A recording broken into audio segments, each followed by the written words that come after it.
Uniform civil code, समान नागरिक संहिता, लंबे समय से विवाद चल रहा है इस पर।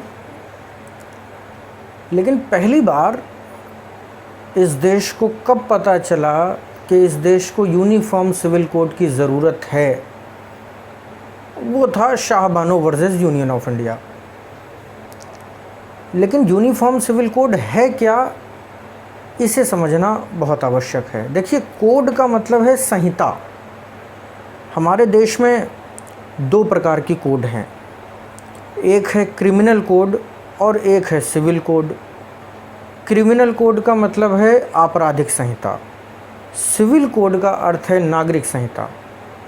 क्रिमिनल कोड भारत के राज्य क्षेत्र में through out the territory of India एक समान रूप से लागू है, जिसका सीधा सा मतलब है कि कश्मीर से कन्याकुमारी और गुजरात से अरुणाचल, यदि कोई व्यक्ति कोई अपराध करता है तो आपराधिक मामलों में संपूर्ण राष्ट्र में एक ही व्यवस्था होगी।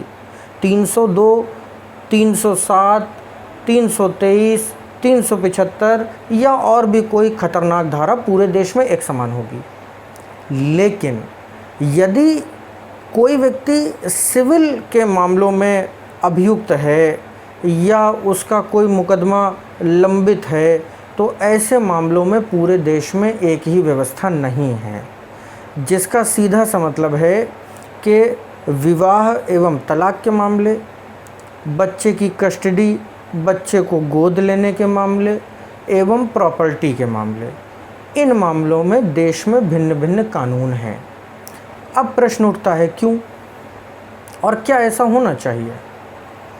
तो भारत विविधताओं से भरा हुआ देश है।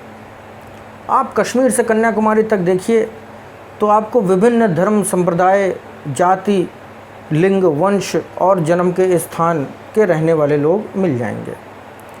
उदाहरण के तौर पे अगर आप दक्षिण भारत में जाएं तो दक्षिण भारत की कुछ संस्कृतियों में जब लड़की का ब्याह होता है तो ब्याह के पहले उसकी शादी उसके मामा से करवाई जाती है, ये एक परंपरा है। इसी प्रकार से अगर आप बंगाल में जाएं तो बंगाल में लड़की के ब्याह के पहले उसकी शादी केले के पेड़ से कराई जाती है। अगर आप उत्तर भारत में उत्तर प्रदेश और बिहार में देखें तो यहाँ पे अगर आप मांगलिक हैं तो मांगलिक होने की वजह से आपकी शादी पहले किसी वृक्ष से कराई जाती है या किसी बैल से या किसी सांड से करवाई जाती है। तो ये लोक परंपराएं हैं, इनमें कोई बुराई नहीं है। खान पान के मामले में भिन्नताएं हैं। उत्तर भारत के ब्राह्मण मांस मदिरा का सेवन नहीं करते हैं, बंगाली ब्राह्मण करते हैं, दक्षिण भारत के ब्राह्मण करते हैं। इसी प्रकार से मुस्लिमों में भी, सिखों में भी, ईसाइयों, बौद्ध और जैन धर्म में भी देश भर में भिन्नताएं हैं। चूँकि हम एक बहुत बड़ा राष्ट्र हैं, अलग अलग मान्यताओं को मानने वाले लोग हैं, तो ये संभव ही नहीं कि सिविल के मामलों में एक जैसा कानून हो। अब हमारे यहाँ पर केवल एक शादी है। हिंदू धर्म के अंदर आप केवल एक शादी कर सकते हैं, आप 7 फेरे लेते हैं और 7 जन्मों तक साथ जीने मरने की कसम खाते हैं। लेकिन अगर आप इस्लाम में जाएं तो वहाँ पे तलाक का प्रावधान है, हमारे यहाँ तलाक का कोई प्रावधान नहीं है, वैदिक रीति रिवाज से। अब कानूनी तौर पर तो है। इसी प्रकार से अगर आप क्रिश्चियनिटी में जाएं तो वहाँ पे विवाह के अलग प्रावधान मिलते हैं। इतनी सारी डाइवर्सिटी और विविधताओं के होने के बावजूद हम एक कॉन्स्टिट्यूशनल एम्ब्रेला, एक संवैधानिक छतरी के नीचे रहते हैं। अतः ये स्पष्ट हो जाता है कि एक राष्ट्र, एक विधान और एक निशान ही होना चाहिए। इसीलिए जैसा कि आप जानते हैं कि संविधान में कुछ खूबियां हैं तो कुछ कमियां भी हैं, या कानून की कमियों का फ़ायदा उठा लिया जाता है। तो चूंकि हमारे संविधान में यूनिफॉर्म सिविल कोड नहीं है, अभी तक इसको लागू नहीं किया गया है, इसी की आड़ में हमारे देश में पर्सनल लॉ चलते हैं, निजी कानून चलते हैं। अगर हिंदू धर्म की परिभाषा की बात करी जाए तो हिंदू धर्म के अंदर हिंदू, सिख, ईसाई, बौद्ध, जैन और पारसी आते हैं। इनके तो कानून एक हैं। लेकिन इस्लाम में शरीयत के अनुसार कानून चलता है और क्रिश्चियंस में अलग कानून चलता है।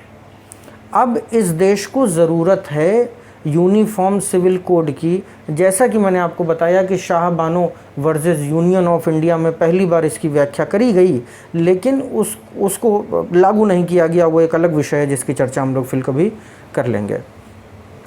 संविधान constitution of India part number 4 directive principles में आर्टिकल नंबर 44 के अंदर यूनिफॉर्म सिविल कोड का प्रावधान है, जिसका सीधा सा अर्थ है कि संविधान निर्माण के दौरान संविधान निर्माताओं ने इस बात को स्वीकारा कि सिविल के मामलों में इस देश में एक ही व्यवस्था होनी चाहिए, लेकिन उसको लागू करवाने की जिम्मेदारी सरकार के ऊपर छोड़ दी। अब सरकार ने आज तक उसको लागू नहीं करवाया। इसके क्या कारण हैं, इस पे विचार किया जाना चाहिए। और यूनिफॉर्म सिविल कोड लागू होनी चाहिए, निश्चित तौर पे लागू होनी चाहिए। शादी ब्याह के मामलों में पूरे देश में एक ही व्यवस्था होनी चाहिए। बच्चा गोद लेना या बच्चे की कस्टडी के मामले में पूरे देश में एक ही व्यवस्था होनी चाहिए। प्रॉपर्टी राइट्स के मामले में पूरे देश में एक ही व्यवस्था होनी चाहिए।